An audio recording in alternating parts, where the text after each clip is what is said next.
விசாரணைக்காக காவல் நிலையம் அழைத்து செல்லப்பட்ட கவுன்சிலர் ஒருவர் திடீரென உயிரிழந்த வழக்கில் அவர் தாக்கப்பட்டிருப்பது உடற்கூறாய்வில் தெரியவந்துள்ளது. ஸ்ரீபெரும்புதூர் மாவட்டம் கசிப்பட்டு பகுதியைச் சேர்ந்தவர் சாந்தகுமார். கவுன்சிலரான இவர் வளர்ப்புறம் ஊராட்சி மன்ற தலைவரை கொன்ற வழக்கில் சிறையில் அடைக்கப்பட்டு பின்னர் ஜாமீனில் வெளியே வந்தார். இந்நிலையில் விசாரணைக்காக செவ்வாய்ப்பேட்டை காவல் நிலையம் அழைத்து செல்லப்பட்ட சாந்தகுமார் கடந்த 13ஆம் தேதி போலீசார் தாக்கியதால் உயிரிழந்ததாக கூறப்பட்டது. அது அதிர்ச்சியை ஏற்படுத்தியது. இதில் நசரத்பேட்டை காவல் ஆய்வாளர் குணசேகரனை போலீசார் பணியிடை நீக்கம் செய்ததும் குறிப்பிடத்தக்கது. சாந்தகுமாரை போலீசார் திட்டமிட்டு கொலை செய்ததாக குற்றம் சுமத்திய உறவினர்கள் தொடர்ந்து அவரின் உடலை வாங்க மறுப்பு தெரிவித்து போராட்டம் நடத்தி வருகின்றனர். இந்நிலையில் இந்திய குடியரசுக் கட்சி மாநில தலைவருடன் சென்னை ஆவடி காவல் ஆணையரகம் வந்த சாந்தகுமாரின் மனைவி கணவரின் உடற்கூறாய்வில் அவர் தாக்கப்பட்டதற்கான ஆதாரங்கள் இருப்பதை சுட்டிக்காட்டிய நிலையில் உரிய நடவடிக்கை எடுக்குமாறு வலியுறுத்தி புகார் அளித்தார்.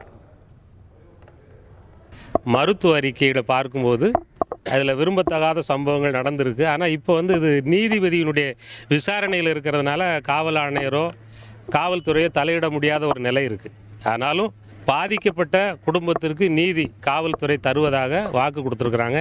மனிதாபிமான அடிப்படையில் இந்த குடும்பத்துக்கு காவல்துறை துணை நிற்கும்னு சொல்லியிருக்கிறாங்க. மருத்துவ அறிக்கை அதில் காயங்கள் இருக்குது. ஆனால் இப்போ நீதிபதியுடைய தீர்ப்புக்கு பிறகு அறிக்கைக்கு பின்பு தான் நம்ம ஏதாவது சொல்ல முடியும். செய்திகளை உடனுக்குடன் தெரிந்து கொள்ள உடனே சப்ஸ்கிரைப் பண்ணுங்க.